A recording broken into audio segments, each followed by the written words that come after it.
Good day, children. So today from Hornbill, we'll take the third lesson. Discovering TUT, the saga continues, and it is written by A.R. Williams.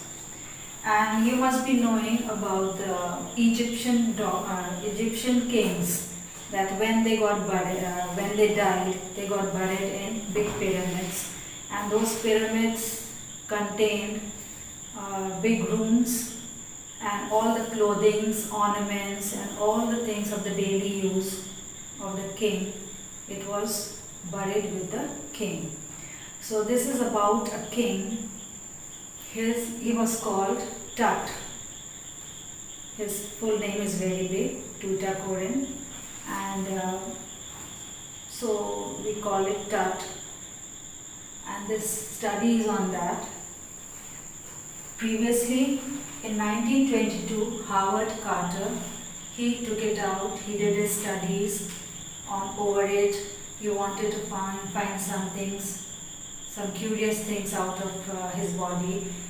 And then after that, in 2005, Zahi Hawass, he also took it out, and then what all discovery they wanted to know about it, how they did it, everything is told in this story. So first chapter means we'll divide it into parts, two parts. The first part is from page number 23 to page number 25. And the page number 25 has got the paragraph, last paragraph, in that 2-3 lines are there. So that we are going to include in part 2. Because from there, Tut's family, it is said about his family, so we'll read that later on. So today we'll read from page number 23.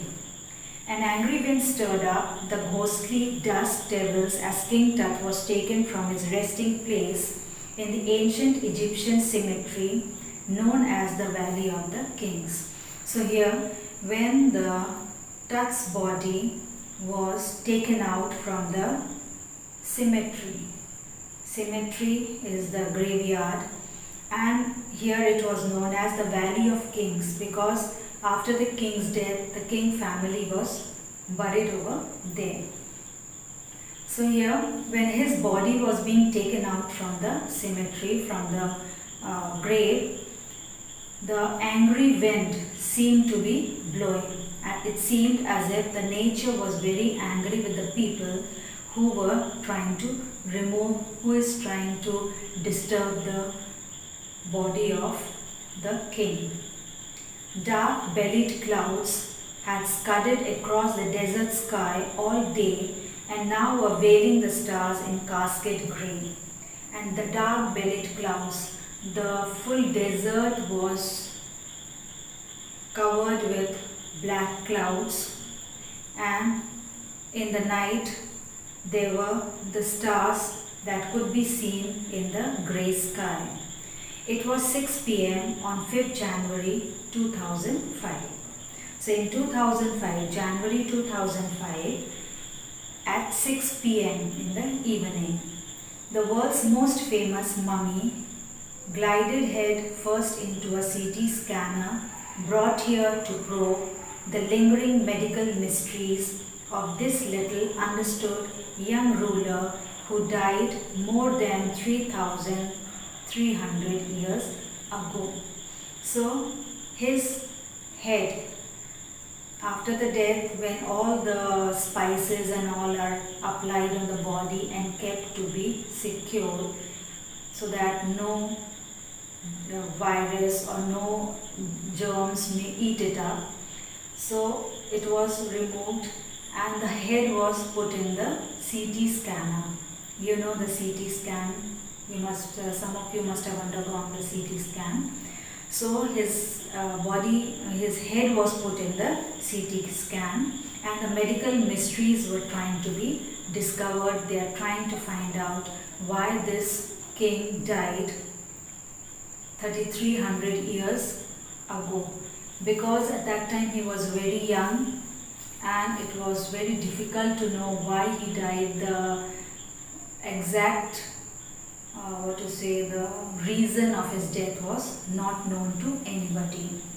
All afternoon, the usual line of tourists from around the world had descended into the cramped, rock-cut tomb, some 26 feet underground, to pay their respects. And all afternoon, the tourists had crowded around over there to see the underground tomb that was 26 feet below. They gazed at the murals on the walls of the burial chamber and peered at Tut's gilded face, the most striking feature of this mummy-shaped outer coffin lid, and they were very much astonished, surprised to see the beautiful designs made on the walls of the burial chamber, and they were looking keenly at the gilded face of Tut and the shape on the outer coffin box. The shape of the coffin box was also very amusing and interesting to see. Some visitors read from guidebooks in a whisper, and some of the visitors were reading what was written in the guidebooks. Others stood silently, and some were standing silently, perhaps pondering Tut's untimely death in his late teens, and some were wondering why this king died in his teen age, or wondering with a shiver if the pharaoh curse, death or misfortune falling upon those who disturbed him was really true. And some were thinking that they have disturbed the body of the king, and the death or the misfortune is going to fall on them, those who have disturbed his sleep. Is it really true?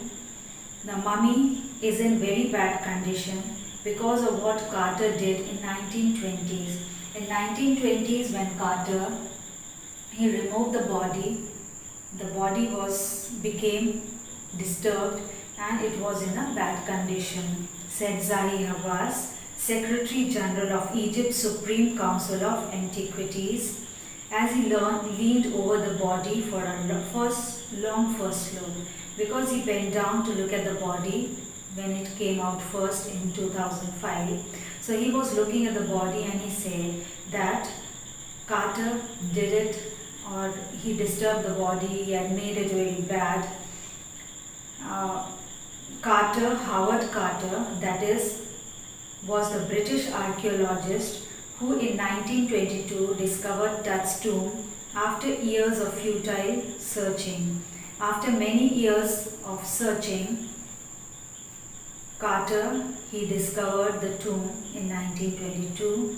Its contents, though hastily ransacked in antiquity, were surprisingly complete, and its contents, the contents of the body, they were hastily, means they were not carefully kept in, and they remain the richest royal collection ever found and have become part of Pharaoh's legend.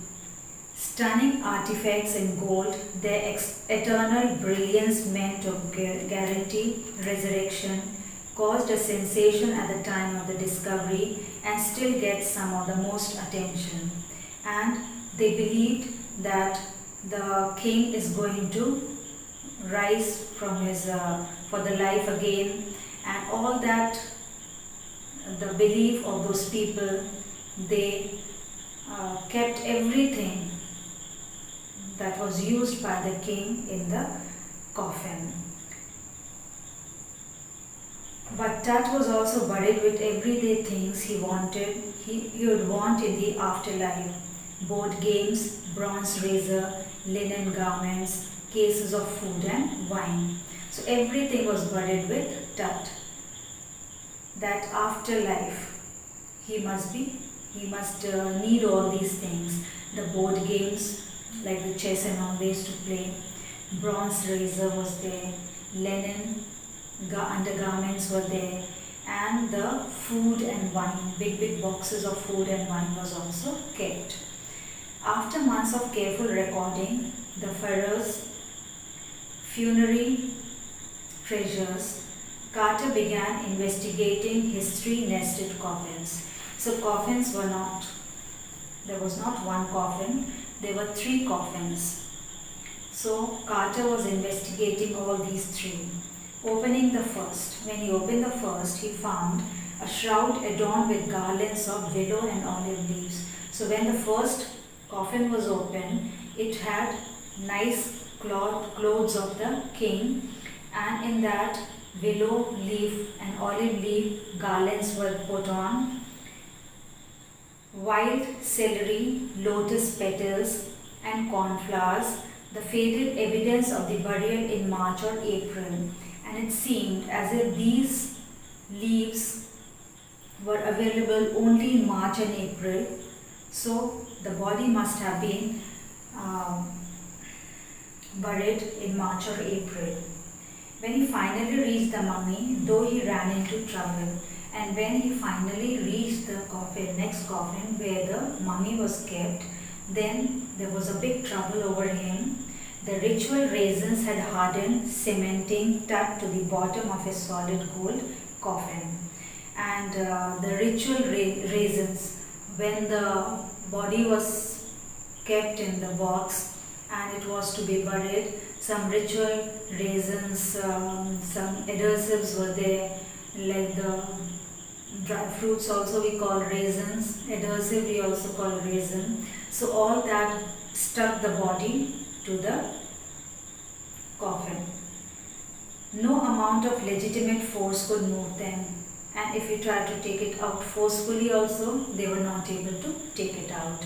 Carter wrote later what was to be done, and then Carter wrote in his article now what is to be done to the body, because it has got stuck in the coffin. The sun can beat down like a hammer this far south in Egypt, and Carter tried to use it to loosen the raisins. And that time the sun, in desert area, the sun shines very bright. So he thought that if we'll keep the body in sun, so hopefully the sunlight, the sun rays, they will loosen the raisin and the body can be taken out easily. For several hours, he set the mummy outside the blazing sunshine. So for several hours, the coffin was kept out in the blazing sun, in the hot sun that heated it to 149 degrees Fahrenheit. So the body was warmed up to 149 degree. Nothing but nothing happened. The raisins did not melt. He reported with scientific detachment that the consolidated material had to be chiseled away from beneath the limbs and trunk before it was possible to raise the king's remains. So then, now he said, now to do the scientific study, we will have to remove the body in parts. So it has to be chiseled. With the hammer and the chisel, the body has to be removed from the coffin box. So first the limbs will be taken out, then the trunk. This part is called the trunk, and then it should be removed separately. In his defense, Carter really had little choice. And the Carter, nobody was accepting what he wanted to do, but he hadn't cut the mummy free. Thieves most certainly would have circumvented the guards and ripped it apart to remove the gold.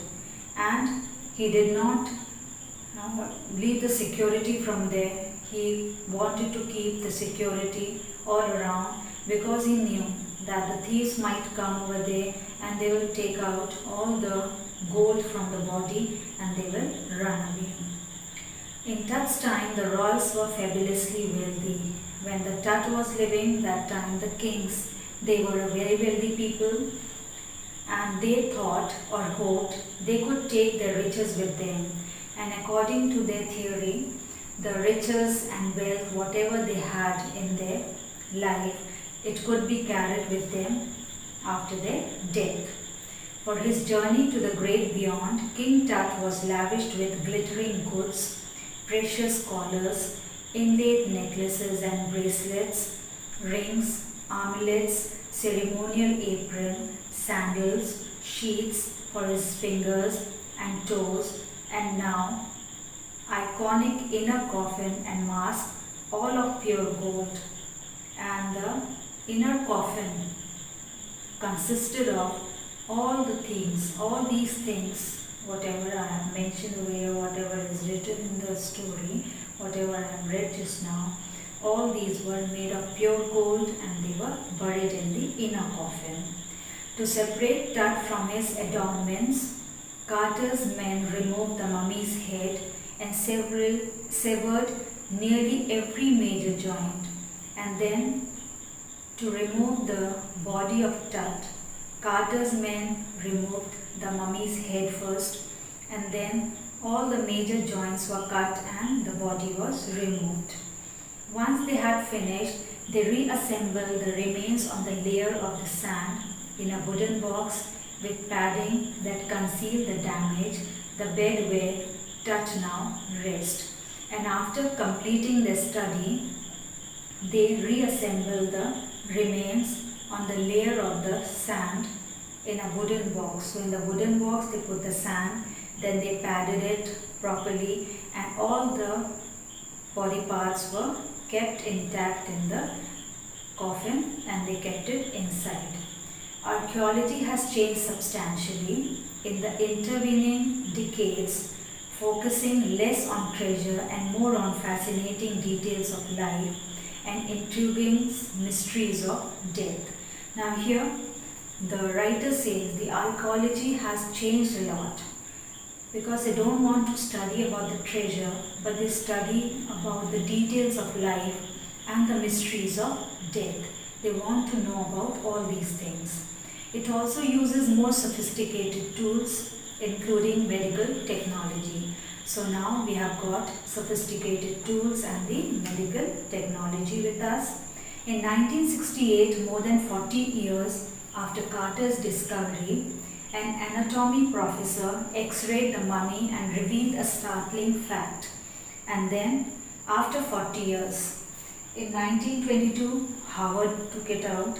Then after 40 years, that means in 1968, another professor, the professor of anatomy, he x-rayed the mummy and he gave out the facts that were very startling.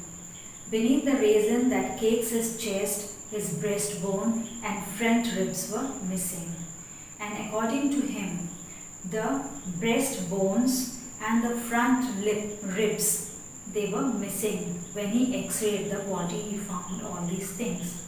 Today, diagnostic imaging can be done with computed tomography, but nowadays in 2005, Howard said, Zai Habas said that computed tomography or the CT, by which hundreds of X-ray in cross-section are put together like slices of bread to create a three-dimensional virtual body. So you must have eaten pizza and then burger, whatever this, the double story, triple story, all those things, okay, and the sandwiches you eat. So in that, you see, the slices of bread are kept one over the other with the vegetables and all inside it. So in the same way, these X-rays, that CT or the computed tomography is done. So in that, three-dimensional virtual body can be seen.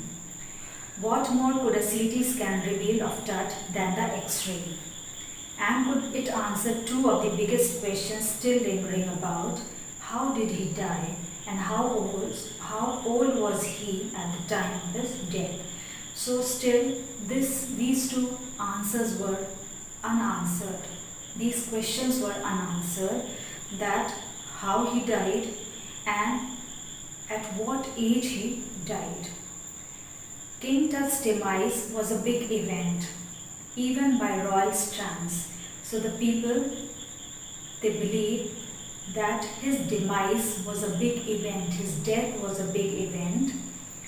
He was the last of his family line and he was the last king of his family, and his funeral was the death rattle of the dynasty.